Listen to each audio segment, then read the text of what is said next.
funciona isso? E na sua experiência, André, o que que você encontrou nessas situações de processos trabalhistas? Legal. A primeira situação é essa mesmo que você colocou. Geralmente o juiz entende, né? Ele está vendo que a empresa foi constituída, ela apareceu, a empresa, no caso terceira, para se defender, ela tem um argumento. Então, entende que sim, a empresa terceira, no caso, fica responsável por arcar, né, com a decisão final, com o julgamento, com a decisão de condenação.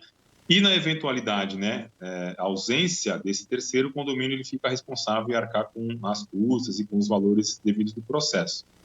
Numa segunda situação, eu diria que, dependendo do cenário, algumas empresas contratam uma empresa terceira, porém, o empregado que está lá, ele figura como empregado do condomínio.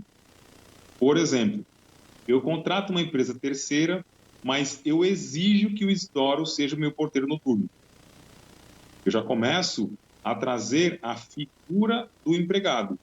Porque se eu contrato uma empresa terceira, eu estou interessado em que a empresa me forneça o serviço, independente da pessoa.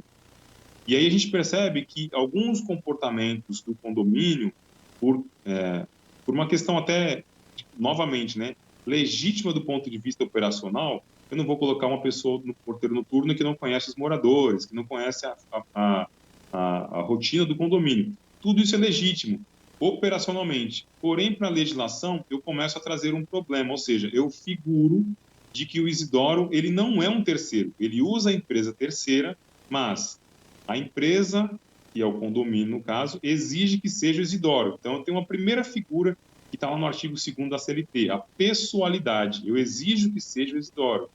E o Isidoro tem um horário, então é mais uma figura de um empregado. Pessoalidade, horário. Ele é assalariado, ele recebe sempre um salário mensalmente por prestação de serviço. Eu tenho mais uma figura. E aí entra um outro ponto que às vezes é crucial, o mando. Eu simplesmente desço a portaria e eu dou ordens ao Isidoro de como fazer, onde fazer, se vai, se volta, se sobe, se desce, ou seja, o Isidoro ele tem a figura perfeita de um empregado de um condomínio com o CNPJ de um terceiro. Então, existem situações onde, quando o juiz percebe isso, a condenação não é só pelo não pagamento de alguma verba trabalhista, mas sim pela não configuração de forma correta desse empregado.